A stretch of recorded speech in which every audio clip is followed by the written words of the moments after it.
Hello friends, ಮತ್ತೊಮ್ಮೆ ತಮಗೆಲ್ಲರಿಗೂ ನನ್ನ ಚಾನಲ್ಗೆ ಸುಸ್ವಾಗತ. ಈ ದಿನ ನಾವು 8ನೇ ತರಗತಿಯ ಗಣಿತ ಪ್ರಕಾಶ, ಇದು NCERTಯಿಂದ ಬಂದಿರುವಂಥ ಹೊಸ ಪಠ್ಯಕ್ರಮವಾಗಿದೆ. ಸೊ ಹಾಗಾಗಿಬಿಟ್ಟು ಇದರೊಳಗಡೆ ಕನ್ನಡ ಮೀಡಿಯಮ್ದಲ್ಲಿದೆ. ಸೊ ಇದರಲ್ಲಿರುವಂಥ ಮೊದಲನೇ ಪಾಠ ವರ್ಗ ಮತ್ತು ಘನ. ಈ ಪಾಠನ ಎಕ್ಸ್ಪ್ಲನೇಷನನ್ನು ನೋಡೋಣ ವಿತ್ ಕ್ವಶನ್ ಆನ್ಸರ್ಸ್. ಸೊ ಬನ್ನಿ, ವರ್ಗ ಮತ್ತು ಘನ. ಹಾಗಾದರೆ ಈ ಪಾಠದಲ್ಲಿ ನಾವು ವರ್ಗ ಅಂದ್ರೇನು, ಘನ ಅಂತಂದ್ರೇನು, ವರ್ಗಮೂಲ ಅಂದ್ರೇನು ಅಂತ ಹೇಳಿಬಿಟ್ಟು. ಸೊ ಏನಪ್ಪ, ಈಗಿನ ಒಂದು ಟೆಕ್ಸ್ಟ್ ಬುಕ್ಕಿಗೂ ಮತ್ತು ಹಿಂದಿನ ಒಂದು ಲಾಸ್ಟ್ ಎಲ್ಲ ಇರ್ತಿದ್ವಲ್ಲ, ಅದರೊಳಗಡೆ ವರ್ಗ ಎಲ್ಲ ಸ್ಕ್ವೇರ್ ಅಂತ ಹೇಳ್ತೀವಲ್ಲ, ಅದನ್ನು ನಾವು ಡೈರೆಕ್ಟಾಗಿ ಇಂಟ್ರೊಡ್ಯೂಸ್ ಮಾಡ್ತಾ ಇದ್ವಿ. ಸೊ ಬಟ್ ಈ ಒಂದು ಟೆಕ್ಸ್ಟ್ ಬುಕ್ಕಲ್ಲಿ ಸೊ ಇದರ ಒಂದು ಹಿಂದ್ಗಡೆ ಇರುವಂತಹ ಕಂಪ್ಲೀಟ್ ಆಗಿರುವಂಥ ಸ್ಟೋರೀಸ್ ಸಹ ಇದೆ. ಏನು ಅಂತ ಹೇಳಿಬಿಟ್ಟು ಇಲ್ಲಿ ಒಂದು ಸ್ಟೋರಿ ಕೊಟ್ಟಿದ್ದಾನೆ, ಏನು ಅಂತ ನೋಡೋಣ. ಸೊ ರಾಣಿ ಫ್ರೆಂಡ್ಸ್, ಇಲ್ಲಿಯವರೆಗೆ ನೀವು ನನ್ನ ಚಾನಲ್ನ ಸಬ್ಸ್ಕ್ರೈಬ್ ಮಾಡಿಲ್ಲ ಅಂತಂದರೆ ಪ್ಲೀಸ್ ಸಬ್ಸ್ಕ್ರೈಬ್ ಮಾಡಿ, ಲೈಕ್ ಮಾಡಿ, ಶೇರ್ ಮಾಡಿ, ಕಮೆಂಟ್ ಮಾಡಿ. ಸೊ ಬನ್ನಿ, ರಾಣಿ ರತ್ನಮಂಜರಿಯು ತನ್ನ ಬಳಿ ಇರುವ ರತ್ನಗಳ ಸಂಪತ್ತನ್ನು ವಿವರಿಸುವ ಒಂದು ಉಯಿಲನ್ನು ಬರೆದಿದ್ಲು. ಉಯಿಲು ಅಂತಂದರೆ ವಿಲ್ ಅಂತಾರಲ್ಲ ಅದು. ಅದರಲ್ಲಿ ಒಂದು ಒಗಟು ಕೂಡ ಇತ್ತು. ಆಕೆಯ ಮಗ ಖೊಯ್ಸ್ನಮ್ ಮತ್ತು ಅವಳ 99 ಸಂಬಂಧಿಕರನ್ನು ರಾಣಿಯು ಬರೆದ ಉಯಿಲನ್ನು ಓದಲು ಆಹ್ವಾನಿಸಲಾಗಿತ್ತು. ಯಾರ್ಯಾರು ಒಂದು ವಿಲ್ ಬರೆದಿದ್ಲಂತೆ ರಾಣಿ. ಸೊ ಅದರೊಳಗಡೆ ಎಷ್ಟು ಜನ, ಮಗ ಮತ್ತು 99 ಸಂಬಂಧಿಕರು ಸೇರಿ, ಅಂದರೆ ಟೋಟಲ್ 100 ಜನ. Okay, fine. ಹಾಗಾದರೆ ಅದನ್ನು ವಿಲ್ಲನ್ನು ಓದೋಕ್ಕೆ ಕರೆದ್ರು. ತನ್ನ ಎಲ್ಲ ರತ್ನಗಳನ್ನು ತನ್ನ ಮಗನಿಗೆ ಕೊಡಲು ಅವಳು ಬಯಸಿದ್ಲು. ಆದರೆ ಈ ಎಲ್ಲ ಸಂಬಂಧಿಕರು ಎಲ್ಲಿ ಅವನಿಗೆ ಮಗನನ್ನು ಖೊಯ್ಸ್ನಮ್ಮನ್ನು ಪೀಡಿಸ್ತಾರೋ ಅನ್ನೋದು ಅಂತ ಹೇಳಿಬಿಟ್ಟು ಅವಳಿಗೂ ಗೊತ್ತಿತ್ತು. ಹಾಗಾಗಿಬಿಟ್ಟು ಅಲ್ಲಿ ಒಂದು ಒಗಟನ್ನು ಬಿಡಿಸಲು ಅಗತ್ಯವಿರುವ ತಿಳುವಳಿಕೆಯನ್ನು ಮಗನಿಗೆ ನೀಡಿರುವುದಾಗಿ ಭಾವಿಸಿದ್ಲು. ಅವಳು ತನ್ನ ಉಯಿಲಿನಲ್ಲಿ ಈ ಕೆಳಗಿನ ಟಿಪ್ಪಣಿಯನ್ನು ಬರೆದಿದ್ಲು. ಏನಪ್ಪ ಅಂತಂದರೆ, ಒಂದೇ ಸಲ ಎಲ್ಲ ಒಂದು ಆಸ್ತಿ ಪಾಸ್ತಿ ಎಲ್ಲದನ್ನು ಮಗನಿಗೆ ಕೊಟ್ಬಿಟ್ರೆ ಈ ಎಲ್ಲ ನೆಂಟರಿರ್ತಾರಲ್ವ, ಅವರೆಲ್ಲರೂ ಏನು ಮಾಡ್ತಾರೆ, ಪೀಡಿಸ್ತಾರೆ ಮಗನಿಗೆ. ಹಾಗಾಗಿಬಿಟ್ಟು ಆ ಒಂದು ವಿಲ್ ಜೊತೆಗೆ ಒಂದು ಒಗಟು ಕೂಡ ಅವಳು ಇಟ್ಟಿದ್ಲು. ಏನಂತ ಹೇಳಿ, ಸೊ ಆ ಒಗಟು ಯಾಕೆ ಇಟ್ಟಿದ್ಲಪ್ಪ ಅಂತಂದರೆ, ಅವಳು ಅಲ್ಲಿವರೆಗೆ ತನ್ನ ಮಗನಿಗೆ ಎಲ್ಲ ರೀತಿಯಾಗಿ ಒಂದು ಗಣಿತದ ಒಂದು ಒಗಟನ್ನು ಬಿಡಿಸುವಂಥ ಎಲ್ಲ ನಾಲೆಡ್ಜ್, ಜ್ಞಾನವನ್ನು ಮಗನಿಗೆ ತುಂಬಿದ್ಲು. ಸೇಮ್ ಒಗಟಲ್ಲ, ಅವನು ಯಾವ ರೀತಿಯಾಗಿ ಆರಾಮಾಗಿ ಬಿಡಿಸ್ಬೋದು, ಆ ರೀತಿಯಾದಂತಹ ಒಂದು ನಾಲೆಡ್ಜನ್ನು ಕೊಟ್ಟಿದ್ದು. ಹಾಗಾಗಿಬಿಟ್ಟು ತನ್ನ ಮಗ ಡೆಫಿನೆಟಾಗಿ ಆ ಒಂದು ಒಗಟನ್ನು ಬಿಡಿಸ್ತಾನೆ ಅನ್ನೋ ನಂಬಿಕೆ ಇತ್ತು. ನಾನು ಒಂದು ಒಗಟು ರಚಿಸಿದ್ದೇನೆ, ಅಂದರೆ ತಾಯಿ ರಾಣಿ ರತ್ನಮಂಜರಿ, ನಿಮ್ಮಲ್ಲಿ 100 ಮಂದಿಯು ಏಕಕಾಲದಲ್ಲಿ ಉತ್ತರಿಸಿದರೆ ನೀವು ಆಗ ರತ್ನಗಳನ್ನು ಸಮಾನವಾಗಿ ಹಂಚಿಕೊಳ್ಳಿ. ಸೊ 100 ಜನನೂ ಹಂಚಿಕೊಳ್ಳ್ರಿ ಅಂತ ಹೇಳ್ತಾರೆ. ಒಂದು ವೇಳೆ ನೀವು ಸಮಸ್ಯೆಯನ್ನು ಪರಿಹರಿಸುವಲ್ಲಿ ಮೊದಲಿಗರಾದರೆ ಯಾರು ಫಸ್ಟು ಆ ಪಝಲನ್ನು ಸಾಲ್ವ್ ಮಾಡ್ತಾರೋ ಆಗ ಸಂಪೂರ್ಣವಾಗಿ ಎಲ್ಲ ರತ್ನಗಳು ನಿಮ್ಮದೇ ಆಗುತ್ತವೆ, ಶುಭವಾಗಲಿ. ಯಾರು ಅದನ್ನು ಸಾಲ್ವ್ ಮಾಡ್ತಾರೋ ಅವ್ರದ್ದೇ ಆಗುತ್ತೆ ಅಂತ ಹೇಳಿ ಅದರೊಳಗಡೆ ಒಂದು ಇದನ್ನು ಇಟ್ಟಿದ್ಲು, ಟಿಪ್ಪಣಿ ಇಟ್ಟಿದ್ಲು. ಅದಾದಮೇಲೆ ನೆಕ್ಸ್ಟು ಅಲ್ಲಿ ಸಚಿವರು ಏನು ಮಾಡಿದ್ರು, ಖೊಯ್ಸ್ನಮ್ ಮತ್ತು 99 ಸಂಬಂಧಿಕರನ್ನ ಅರಮನೆಯಲ್ಲಿರುವ 100 ಲಾಕರ್ಗಳನ್ನು ಹೊಂದಿರುವ ರಹಸ್ಯ ಕೋಣೆಗೆ ಕರೆದುಕೊಂಡು ಹೋದರು. ನಂತರ ಸಚಿವರು ಹೇಳಿದರು, ಪ್ರತಿಯೊಬ್ಬ ವ್ಯಕ್ತಿಗೂ 1ರಿಂದ 100ವರೆಗೆ ಸಂಖ್ಯೆಯನ್ನು ನಿಗದಿಪಡಿಸಲಾಗಿದೆ. ಮೊದಲ ವ್ಯಕ್ತಿ ಪ್ರತಿಯೊಂದು ಲಾಕರನ್ನು ತೆರೆಯುತ್ತಾನೆ. ನೆನಪಿರಲಿ, ಮೊದಲನೇವನು ಬರ್ತಾನೆ, ಪ್ರತಿಯೊಂದು ಲಾಕರನ್ನು ತೆರೀತಾನೆ. ಓಕೆ, ಹೀಗೆ. ಅದಾದಮೇಲೆ ನೆಕ್ಸ್ಟು ಎರಡನೇ ವ್ಯಕ್ತಿ ಬರ್ತಾನೆ. ಅವನು ಎರಡನೇ ಲಾಕರನ್ನು 2ನೇ, 4ನೇ, 6ನೇ ಟಾಗಲ್ ಅಂತಂದರೆ ಬದಲಾಯಿಸ್ಕೊಂಡು, ಅಂದರೆ ಲಾಕರ್ ತೆರೆದಿರಿದ್ರೆ ಮುಚ್ಚುತ್ತಾನೆ, ಮುಚ್ಚಿದ್ರೆ ತೆರೀತಾನೆ. ಓಕೆ, ಅದನ್ನು ಮಾಡ್ತಾನೆ. ಓಕೆ, ಎರಡನೇ ಅವನು ಬಂದುಬಿಟ್ಟು 2ನೇ ಲಾಕರು, 4ನೇ ಲಾಕರು, ಅಂದರೆ 2ರ 1, 2, 4, 6, 8 ಈ ರೀತಿಯಾಗಿ, ಅಂದರೆ ಒಂದು ಮುಚ್ಚಿದರೆ ಅದು ಓಪನ್ ಮಾಡ್ತಾನೆ, ಓಪನ್ ಇದ್ದರೆ ಅದನ್ನು ಮುಚ್ತಾನೆ. ಓಕೆ, ನೆಕ್ಸ್ಟ್ ಅದಕ್ಕೆ ಟಾಗಲ್ ಅಂತಾರೆ. 3ನೇ ವ್ಯಕ್ತಿ 3ನೇ ಲಾಕರನ್ನು ಟಾಗಲ್ ಮಾಡ್ತಾನೆ. ಯಾವ ರೀತಿಯಾಗಿ, 3ನೇ, 6ನೇ, 9ನೇ ಹೀಗೆ ಮಾಡ್ಕೊಂಡು ಹೋಗ್ತಾನೆ. 3ನೇ ವ್ಯಕ್ತಿ 3, 3, 3, 3 ಬಿಟ್ಟು ಮಾಡ್ಕೊಂಡು ಹೋಗ್ತಾನೆ. Okay, fine. ನೆಕ್ಸ್ಟ್ ಅದೇ ರೀತಿ 4ನೇ ವ್ಯಕ್ತಿನೂ 4, 8, 12 ಹಾಗೆ ಮಾಡ್ಕೊಂಡು ಹೋಗ್ತಾನೆ. ಹೀಗೆ ಮಾಡ್ತಾ ಹೋಗ್ತಾ ಇರುವಾಗ ಇದೇ ರೀತಿ ಎಲ್ಲ 100 ಜನ ತಮ್ಮ ಸರ್ತಿಯನ್ನು ಬರುವವರೆಗೆ ಈ ಕ್ರಮವನ್ನು ಮುಂದುವರಿಸಬೇಕಾಗುತ್ತೆ. ಕೊನೆಯಲ್ಲಿ ಕೆಲವರು ಲಾಕರ್ಗಳು ಮಾತ್ರ ತೆರೆದಿರುತ್ತೆ. ತೆರೆದ ಲಾಕರ್ಗಳಲ್ಲಿ ಸುರಕ್ಷಿತವಾಗಿ ಒಂದು ಕೋಡ್ ಇರುತ್ತೆ. ಆ ಕೋಡೆ ಅಲ್ಲಿ ನಾವು ಓಪನ್ ಮಾಡಬೇಕು. ಓಕೆ, ಆ ಲಾಕರ್ನ. ಸೊ ಇಲ್ಲಿ ಅದನ್ನು ಕೇಳಿದ ತಕ್ಷಣ ಖೊಯ್ಸ್ನಮ್ನು ಪ್ರಕ್ರಿಯೆ ಆರಂಭವಾಗೋಕ್ಕಿಂತ ಮುಂಚೆನೇ, ಅಂದರೆ ಈ ಎಲ್ಲ ಪ್ರೊಸೀಜರ್ ಸ್ಟಾರ್ಟ್ ಆಗೋಕ್ಕಿಂತ ಮುಂಚೆನೇ ಕೊನೆಯಲ್ಲಿ ಯಾವ ಲಾಕರ್ಗಳು ತೆರೆದಿರ್ತವೆ ಅಂತ ಈಗಾಗಲೇ ನನಗೆ ತಿಳಿದಿದೆ ಎಂದುಕೊಳ್ಳುತ್ತಾನೆ. ಅವನು ಉತ್ತರವನ್ನು ಹೇಗೆ ಕಂಡುಕೊಂಡ ಅಂತ ಹೇಳಿಬಿಟ್ಟು, ಅಂದರೆ ಅವನ ಮನಸ್ಸಿನಲ್ಲಿ ಯೋಚನೆ ಮಾಡಿಬಿಟ್ಟ, ನಾನು ಇದನ್ನು ಓಪನ್ ಮಾಡ್ತೀನಿ ಅಂತ. ಇಲ್ಲಿ ಕ್ಲೂ ಕೊಟ್ಟಿದ್ದಾರೆ, ಪ್ರತಿ ಲಾಕರನ್ನು ಎಷ್ಟು ಬಾರಿ ಟಾಗಲ್ ಮಾಡಲಾಗಿದೆ ಎಂಬುದನ್ನು ಕಂಡುಹಿಡಿಯಿರಿ. ಅಂದರೆ ಈ ಒಂದು ಪ್ರತಿಯೊಂದು 100 ಲಾಕರ್ಗಳಿರುತ್ತಲ್ಲ, ಅದು ಪ್ರತಿಯೊಂದು ಲಾಕರ್ಗಳನ್ನು ಎಷ್ಟು ಬಾರಿ ಓಪನ್, ಟಾಗಲ್ ಅಂದರೆ ಓಪನ್ ಇದ್ದಿದ್ದು ಕ್ಲೋಸ್ ಇದ್ದಿದ್ದು ಓಪನ್, ಎಷ್ಟು ಬಾರಿ ಮಾಡಿದ್ದಾರೆ ಅಂತ ಹೇಳಿಬಿಟ್ಟು ನೋಡಿ ಅಂತ ಕೊಡ್ತಾರೆ. ಮುಂದುವರಿದು, ಒಂದು ಲಾಕರನ್ನು ಬೆಸ ಸಂಖ್ಯೆಯ ಬಾರಿ ಟಾಗಲ್ ಮಾಡಿದ್ರೆ ಅದು ತೆರೆದಿರುತ್ತೆ. ಸೊ ಒಂದು ಲಾಕರ್ ಇದೆಯಲ್ಲ, ಅದನ್ನು ಬೆಸ ಸಂಖ್ಯೆಯ ಬಾರಿ ಮಾಡಿದ್ರೆ ಅದು ಓಪನ್ ಇರುತ್ತೆ. ಫಾರ್ ಎಕ್ಸಾಂಪಲ್ ಹೇಗಪ್ಪ ಅಂತಂದರೆ, ಒಂದನೇ ಅವನು ಬರ್ತಾನೆ, ಓಪನ್ ಮಾಡ್ತಾನೆ, ಓಕೆ, ಟಾಗಲ್ ಮಾಡಿದ್ರೆ ಬೆಸ ಸಂಖ್ಯೆ ಅದು ತೆರೆದಿದ್ದು. ನೆಕ್ಸ್ಟು ಬರ್ತಾನೆ,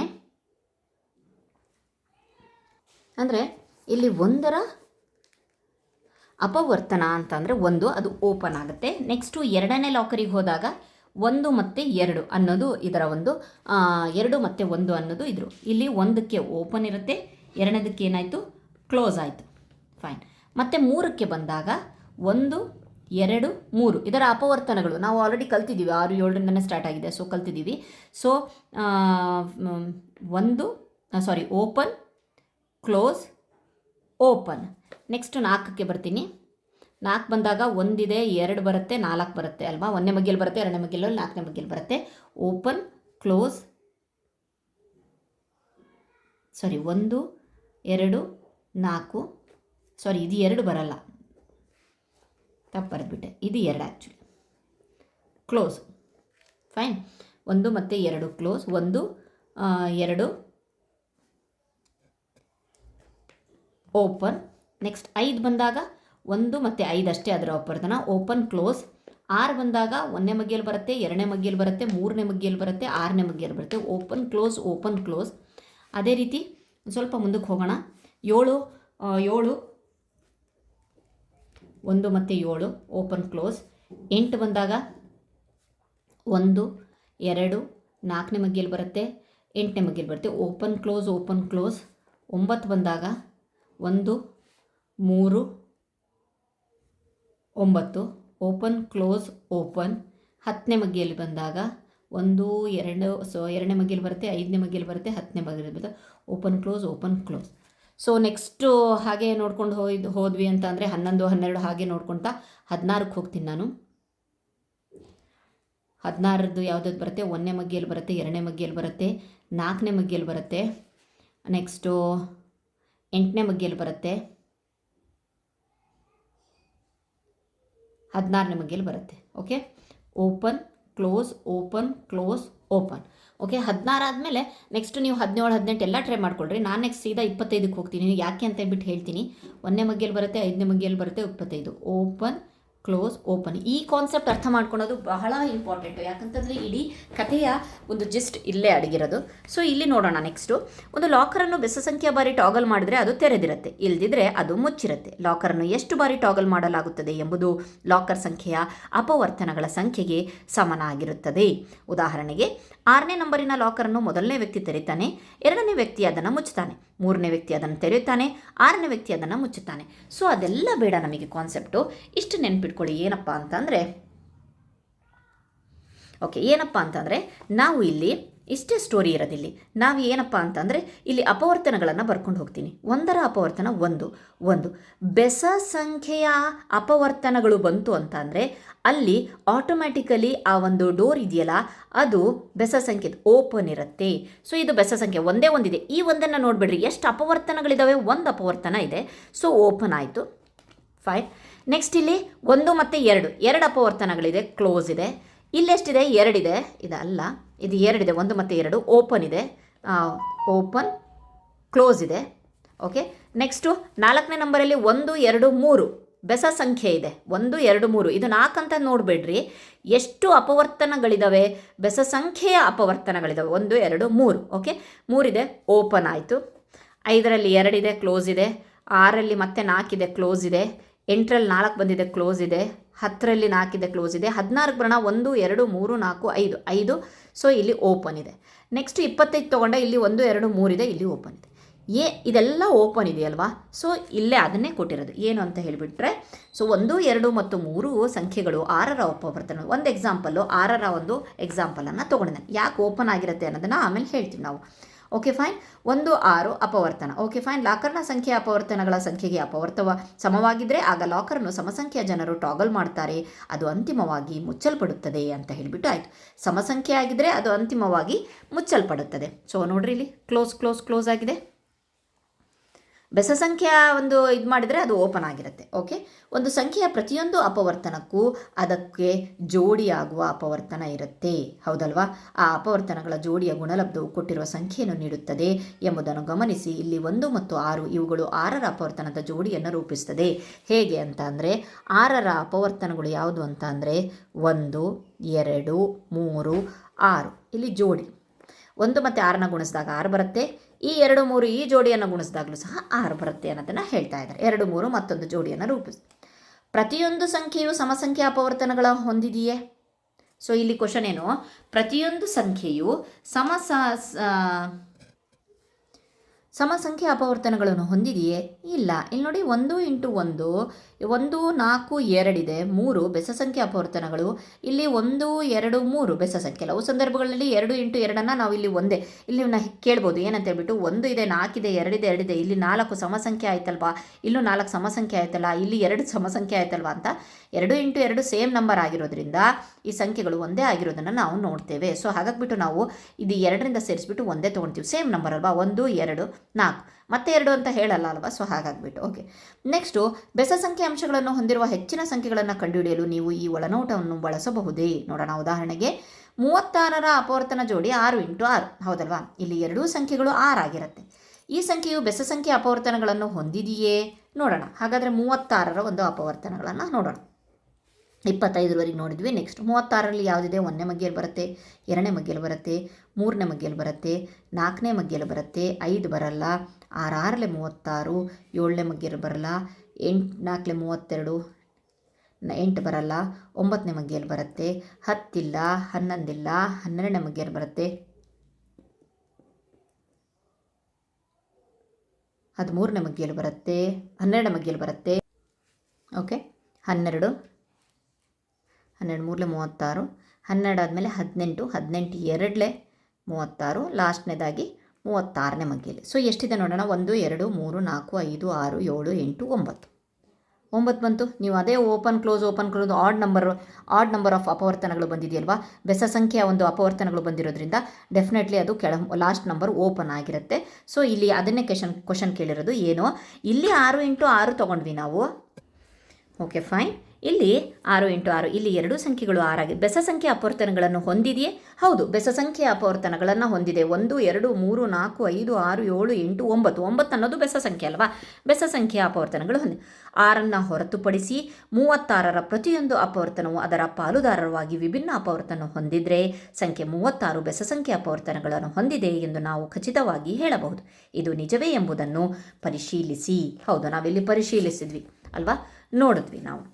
ಒಂದು ಸಂಖ್ಯೆ ಮತ್ತು ಅದೇ ಸಂಖ್ಯೆಯ ಗುಣಲಬ್ಧವಾಗಿ ಹೊಂದಿರುವ ಯಾವುದೇ ಸಂಖ್ಯೆಯನ್ನು ನಾವು ವರ್ಗ ಸಂಖ್ಯೆ ಅಥವಾ ಸರಳವಾಗಿ ವರ್ಗ ಅಂತ ಹೇಳ್ತೀವಿ. ಒಂದು ಸಂಖ್ಯೆ ಮತ್ತು ಅದೇ ಸಂಖ್ಯೆಯಿಂದ ನಾವು ಗುಣಿಸಬೇಕು. ಗುಣಿಸಿದಾಗ ಬರುವ ಗುಣಲಬ್ಧ ಏನಿರುತ್ತಲ್ವಾ ಅದನ್ನು ನಾವು ವರ್ಗ ಸಂಖ್ಯೆ ಅಂತ ಹೇಳ್ತೀವಿ. ಹೇಗೆ? ಒಂದು ಸಂಖ್ಯೆ ಅದೇ ಸಂಖ್ಯೆ ಜೊತೆ ಗುಣಿಸ್ಬೇಕು. 2 2 4. ನೆಕ್ಸ್ಟ್ 3ನೇ ಮಗ್ಗಿ ತೊಗೊಂಡ್ರೆ 3ರಿಂದನೇ ಗುಣಿಸ್ಬೇಕು, 9. 4ನೇ ಮಗ್ಗಿ ತೊಗೊಂಡ್ರೆ 4ರಿಂದನೇ ಗುಣಿಸ್ಬೇಕು, 16. 5ನೇ ಮಗ್ಗಿ ತೊಗೊಂಡ್ರೆ 5ರಿಂದನೇ ಗುಣಿಸ್ಬೇಕು, 25. 6ನೇ ಮಗ್ಗಿ ತೊಗೊಂಡ್ರೆ 6. ಸೊ ಇದೇ ರೀತಿ ಕಂಟಿನ್ಯೂ ಆಗುತ್ತೆ. ಸೊ ಬರೀಬೇಕು ಅಂತ ಹೇಳಿಬಿಟ್ಟು ಏನಿಲ್ಲ. ಸೊ 6 6ಲೆ 36, 7 7ಲೆ 49, 8 8ಲೆ 64, 9 9ಲೆ 81, 10 10ಲೆ 100, ಮತ್ತೆ 11 11ಲೆ 121, 12 12ಲೆ 144 ಹೀಗೆ ಕಂಟಿನ್ಯೂ ಆಗ್ತಾ ಹೋಗುತ್ತೆ. ಸೊ ಎಲ್ಲ ಒಂದು ನಂಬರ್ಸಿಗೆ ನೀವು ಎಷ್ಟೇ ದೊಡ್ಡ ನಂಬರ್ ತೊಗೊಬೋದು, ಆ ನಂಬರನ್ನು ಇಂಟು ಅದೇ ನಂಬರ್ ಜೊತೆ ಗುಣಿಸಿದಾಗ ಏನು ನಂಬರ್ ಬರುತ್ತಲ್ಲ ಅದನ್ನು ನಾವು ವರ್ಗ ಸಂಖ್ಯೆ ಅಂತ ಹೇಳ್ತೀವಿ. ಸರಳವಾಗಿ ವರ್ಗ ಅಂತಲೂ ಹೇಳ್ತೀವಿ. ಬೆಸ ಸಂಖ್ಯೆಯ ಅಪವರ್ತನಗಳನ್ನು ಹೊಂದಿರುವ ಸಂಖ್ಯೆಗಳು ಮಾತ್ರ ವರ್ಗಗಳು. ಬೆಸ ಸಂಖ್ಯೆಯ ಅಪವರ್ತನಗಳನ್ನು ಹೊಂದಿರಬೇಕು. ಈ ಒಂದು ಕಾನ್ಸೆಪ್ಟು ನಮಗೆ ಇಲ್ಲಿಯವರೆಗೆ ಕ್ಲಿಯರ್ ಆಗಿರಲಿಲ್ಲ. ಬೆಸ ಸಂಖ್ಯೆಯ ಅಪವರ್ತನಗಳು ನಾವಿಲ್ಲಿ ಲಿಸ್ಟಲ್ಲಿ ನೋಡಿದ್ವಿ. ಏನು? ಸೊ 2ಕ್ಕೆ 1 ಮತ್ತು 2 ಇದೆ, 2 ಸಮಸಂಖ್ಯೆಯ, ಅದು ಒಂದು ಆಗಲ್ಲ. ಯಾವುದು ರೈಟ್ ಮಾರ್ಕ್ ಹಾಕಿದ್ದೀನಲ್ಲ ನಾನು ಅದು ಅಷ್ಟು ಸಹ ಬೆಸ ಸಂಖ್ಯೆಯ ಒಂದು ಅಪವರ್ತನಗಳನ್ನು. ಇಲ್ಲಿ 1 ಇದೆ, ಇಲ್ಲಿ 3 ಅಪವರ್ತನಗಳಿದ್ದಾವೆ, ಹಾಗಾಗ್ಬಿಟ್ಟು 4 ಅನ್ನೋದು ವರ್ಗ ಸಂಖ್ಯೆ. ನೆಕ್ಸ್ಟು ಇಲ್ಲಿ ಯಾವುದು ಸಹ ಬೆಸ ಸಂಖ್ಯೆಗೆ ಬಂದಿಲ್ಲ, ಇಲ್ಲಿ 9 ಇದೆ, ಇಲ್ಲಿ 3 ಇದೆ. ಸೊ ಇದು ಸಹ ಒಂದು ವರ್ಗ ಸಂಖ್ಯೆ 9. ನೆಕ್ಸ್ಟು ಸೀದಾ 16ಕ್ಕೆ ಬಂದೆ. ಸೊ ಇದು ಸಹ 1 2 3 4 5 5 ಅನ್ನೋದು ಬೆಸ ಸಂಖ್ಯೆ. ಸೊ ಹಾಗಾಗಿಬಿಟ್ಟು 16 ಅನ್ನೋದು ವರ್ಗ ಸಂಖ್ಯೆ. ನೆಕ್ಸ್ಟ್ 25. ನಾನು ಯಾಕೆ 25 ಅಂತ ತೊಗೊಂಡಿದ್ದೆ ಗೊತ್ತಾಯ್ತಲ್ವ? 1 ಆಯಿತು, 2 ಆಯಿತು, 4. ನೆಕ್ಸ್ಟ್ 3 4 ಹಾಕಿದ್ದೆ. ಸೊ ನೆಕ್ಸ್ಟ್ ಡೆಫಿನೆಟ್ಲಿ 5 ಸಿಗುತ್ತೆ ಅಂತ ನಾನು ಡೈರೆಕ್ಟಾಗಿ 25 ಅಂತ ತೊಗೊಂಡ್ಬಿಟ್ಟೆ, ಅದನ್ನು ತೋರ್ಸೋಕ್ಕೋಸ್ಕರ. ಹಾಗಾಗಿಬಿಟ್ಟು ಈ 1 4 9 16 25 ನೆಕ್ಸ್ಟ್ ಮಾಡ್ತಾ ಹೋದರೆ 36, ನೆಕ್ಸ್ಟ್ ಮಾಡ್ತಾ ಹೋದರೆ 49 64 89 ಇವೆಲ್ಲವೂ ಸಹ ಬೆಸ ಸಂಖ್ಯೆಯ ಅಪವರ್ತನಗಳನ್ನು ಹೊಂದಿರುವ ಸಂಖ್ಯೆಗಳು ಅಷ್ಟೇ ವರ್ಗಗಳು ಆಗಕ್ಕೆ ಸಾಧ್ಯ. ಏಕೆಂದರೆ ಪ್ರತಿಯೊಂದು ಸಂಖ್ಯೆಯು ಒಂದನ್ನು ಅಪವರ್ತನವಾಗಿ ಹೊಂದಿರುತ್ತದೆ, ಅಲ್ಲದೆ ಅದೇ ಸಂಖ್ಯೆಗೆ ಗುಣಿಸಿದಾಗ ಅದು ದತ್ತ ಸಂಖ್ಯೆಗೆ ಸಮವಾಗಿರುತ್ತದೆ. ಆದ್ದರಿಂದ ವರ್ಗ ಸಂಖ್ಯೆಯಾಗಿರುವ ಪ್ರತಿಯೊಂದು ಲಾಕರ್ ತೆರೆಯುತ್ತದೆ. ಇನ್ನು ನಾವು ಸ್ಟೋರಿ ಒಳಗಡೆನೇ ಇದ್ದೀವಿ. ಓಕೆ, ಕ್ವಿಸ್ನಾಮಿನ ಒಂದು ಸ್ಟೋರಿ ಒಳಗಡೆನೇ ಇದ್ದೀವಿ. ಹಾಗಾದರೆ ಮುಂದೆ ನೋಡೋಣ. ತೆರೆದಿರುವ ಲಾಕರ್ ಸಂಖ್ಯೆಗಳನ್ನು ಬರೆಯಿರಿ. ಕ್ವೆಸ್ನಾಮ್ ತಕ್ಷಣವೇ 10 ಲಾಕರ್ಗಳಿಂದ ಸುಳಿವುಗಳನ್ನು ಸಂಗ್ರಹಿಸಿಬಿಟ್ಟ. ಪಾಸ್ಕೋಡ್ ನಿಖರವಾಗಿ 2 ಬಾರಿ ಸ್ಪರ್ಶಿಸಲಾದ ಮೊದಲ 5 ಲಾಕರ್ ಸಂಖ್ಯೆಗಳನ್ನು ಒಳಗೊಂಡಿದೆ ಎಂದು ಓದುತ್ತಾನೆ.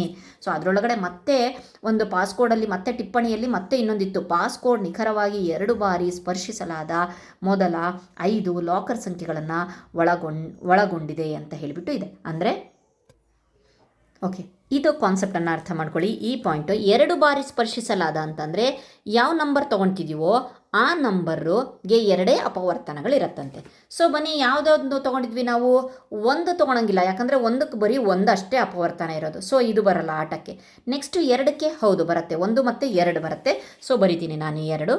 Okay fine. ನೆಕ್ಸ್ಟ್ 3ಕ್ಕೆ ಬಂದಾಗ ಅಲ್ಲೂ ಸಹ 2 ಸಿಕ್ತು ನಮಗೆ, 1 ಮತ್ತು 3 ಅದನ್ನು ತೊಗೊಬೋದು. ನೆಕ್ಸ್ಟು ಯಾವುದು? 4ಕ್ಕೆ ಬಂದರೆ ಅದು ಬರಲ್ಲ, 3 ಇದೆ. 5ಕ್ಕೆ ಬಂದರೆ 1 5 ಹೌದು 5 ಬಂತು. 6ಕ್ಕೆ ಬರಲ್ಲ. ನೆಕ್ಸ್ಟು 7ಕ್ಕೆ ಬಂತು, 1 7. ನೆಕ್ಸ್ಟ್ 8ಕ್ಕೆ ಬಂದಿಲ್ಲ, ಬರೀ 2 ಇರಬೇಕು. 2 ಸಲ ಸ್ಪರ್ಶ ಅಂತಂದರೆ 2 ಅಪವರ್ತನ ಆಗಿರಬೇಕು. ಅಂತಂದರೆ ಸಿಂಪಲಾಗಿ ಹೇಳಬೇಕು ಅಂತಂದರೆ ಅದು ಅವಿಭಾಜ್ಯ ಸಂಖ್ಯೆ ಆಗಿರಬೇಕು, ಪ್ರೈಮ್ ನಂಬರ್ ಆಗಿರಬೇಕು. ಅವಿಭಾಜ್ಯ ಸಂಖ್ಯೆ ಅಂತಂದರೆ ಏನು ಮಕ್ಕಳ? ಯಾವುದಾದ್ರೂ ಒಂದು ಸಂಖ್ಯೆ 1 ಮತ್ತು ಅದೇ ಸಂಖ್ಯೆಯಿಂದ ಭಾಗ ಆಗಬೇಕು, ಅದು ಬಿಟ್ಟು ಮತ್ತು ಬೇರೆ ಯಾವ ಸಂಖ್ಯೆಯಿಂದ ಭಾಗ ಆಗಬಾರ್ದು ಅಂತ ಸಂಖ್ಯೆಗಳಿಗೆ ನಾವು ಅವಿಭಾಜ್ಯ ಸಂಖ್ಯೆ ಅಂತ ಹೇಳ್ತೀವಲ್ವಾ. ಸೊ ಬನ್ನಿ, 9 8 ಆಯಿತು. 9 ಇಲ್ಲ, ಇಲ್ಲಿ 3 ಇದೆ, 10ಕ್ಕೆ ಇನ್ನೂ ಜಾಸ್ತಿ ಇದೆ. ನೆಕ್ಸ್ಟು 11ಕ್ಕೆ ನೋಡಿದ್ರು ಸಹ 11ರಲ್ಲಿ ಏನಿದೆ? 1 ಮತ್ತು 11 ಇದೆ. Okay fine.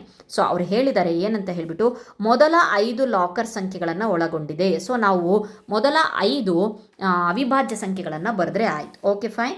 ಸೊ 1 ಮಾತ್ರ ಆಗೋದಿಲ್ಲ, ಯಾಕೆ ಅಂತಂದರೆ ಅತಿ ಚಿಕ್ಕ ಅವಿಭಾಜ್ಯ ಸಂಖ್ಯೆನೇ 2 ಅಲ್ವಾ, 1 ಆಗಲ್ಲ. ಓಕೆ ನೋಡೋಣ. 2 ಬಾರಿ ಟಾಗಲ್ ಮಾಡದ ಲಾಕರ್ಗಳು ಅವಿಭಾಜ್ಯ ಸಂಖ್ಯೆಗಳಾಗಿವೆ. ಇವೆ ಅವಿಭಾಜ್ಯ ಸಂಖ್ಯೆಗಳು. ಫೈನ್. ಏಕೆಂದರೆ ಪ್ರತಿ ಅವಿಭಾಜ್ಯ ಸಂಖ್ಯೆ 1 ಮತ್ತು ಅದೇ ಸಂಖ್ಯೆಯನ್ನು ಅಪವರ್ತನವಾಗಿ ಹೊಂದಿರುತ್ತೆ. ಆದ್ದರಿಂದ ಕೋಡ್ ಬಂದುಬಿಟ್ಟು 2 3 5 7 11. 2 3 5 7 11. ಅವನು ಕ್ವೆಸ್ನಾಮ್ 2 3 5 7 11 ಆ ಕೋಡನ್ನು ಇದು ಮಾಡಿಬಿಟ್ಟು ಆ ಲಾಕರನ್ನು ಓಪನ್ ಮಾಡ್ತಾನೆ. ಫೈನಲ್ ಆಗಿ ಅವರಮ್ಮನ ಇಚ್ಛೆಯಂತೆ ಎಲ್ಲ ಒಂದು ಆಸ್ತಿ ಸಂಪತ್ತು ಎಲ್ಲ ಮಗನಿಗೆ ಸಿಗುತ್ತೆ. ಸೊ ಇದು ಒಂದು ವರ್ಗ ಸಂಖ್ಯೆಯ ಒಂದು ಇಂಟ್ರೊಡಕ್ಷನ್. ನೆಕ್ಸ್ಟ್ ವಿಡಿಯೋದಲ್ಲಿ ನಾವು ವರ್ಗ ಸಂಖ್ಯೆಗಳು ಅಂದರೆ ಏನು ಅನ್ನೋದನ್ನು ಕಂಪ್ಲೀಟಾಗಿ ನೋಡ್ಕೊಳ್ತೀವಿ. ಈ ವಿಡಿಯೋ ನಿಮಗಿಷ್ಟ ಆದರೆ ಪ್ಲೀಸ್ ನೀವು ನನಗೆ ಕಮೆಂಟ್ ಮಾಡಿ ತಿಳಿಸಿ. ಮುಂದಿನ ವಿಡಿಯೋ ಮಾಡೋಕ್ಕೆ ನನಗೆ ಹೆಲ್ಪ್ಫುಲ್ ಆಗುತ್ತೆ.